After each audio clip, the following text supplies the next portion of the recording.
Bonsoir chers piments, j'espère que vous allez bien et que vous avez passé une excellente fête de Ramadan.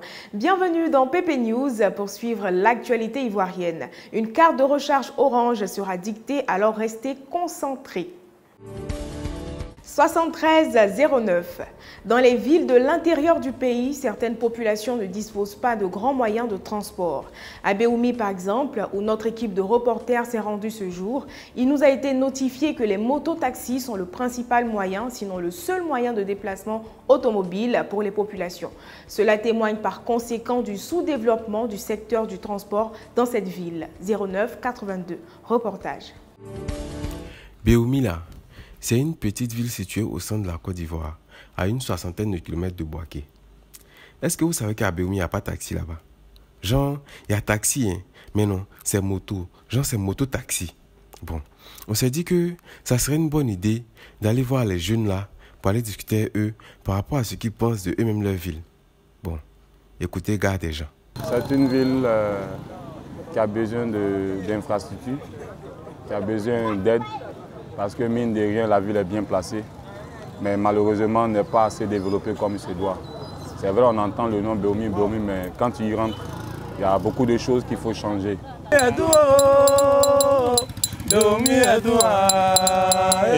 Tu connais pas mon ami, faut demander. Ici c'est Béoumi, il n'y a pas l'homme, ça chauffe pas. Très bientôt, on aura le goudron. Ah, ça chauffe pas. Béoumi est doux, Béoumi est doux. En parlant de l'état des routes là, quand on sillonnait la ville là, on s'est rendu compte qu'il y a certaines voies qui étaient en travaux.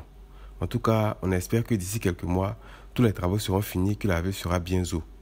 En attendant là, ces mototaxis ça profite. Et avec moi ils sont contents. 6594. Direction la commune de Sakassou où Kwasi Kwadio, cultivateur d'igname, a bien voulu nous accueillir au sein de sa plantation. Destinée en grande partie à la consommation familiale, ces cultures n'ont pas été fortement impactées par la Covid-19 l'année dernière. C'était de loin l'une des meilleures récoltes de toute sa vie d'agriculteur. Cependant, cette année, le changement climatique se fait ressentir sur sa production. Kwasi Kwadio, père de famille, son travail là, c'est au champ. Mais lui là, sa spécialité, c'est la production d'igname. En tout cas, il y a longtemps qu'il est dans ce domaine-là. C'est de ça il vit, lui et sa famille.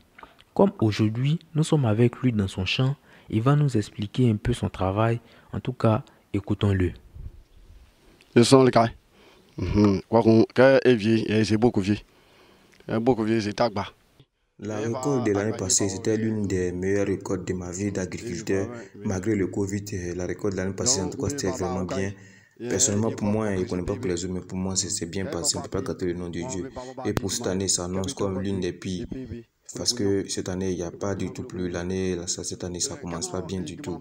C'est un peu décourageant pour nous. Donc, la plupart des récoltes est destinée à la consommation familiale. C'est décourageant, on est encore en retard sur les semences parce que normalement les maïs, tout, les ignames, tout devrait commencer à fleurir à la main. Il n'y a pas plus. Étant donné que les moyens sont limités, la plus grande partie de la production sert à nourrir la famille et l'autre partie, plus petite, est à vendre pour subvenir aux besoins de la famille.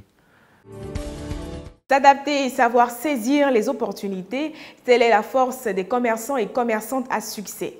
Sanforé Awa l'a si bien compris qu'elle troque son tablier de vendeuse d'attiéké et poissons frits pour la vente de noix de cajou et d'anacarde en fonction des saisons.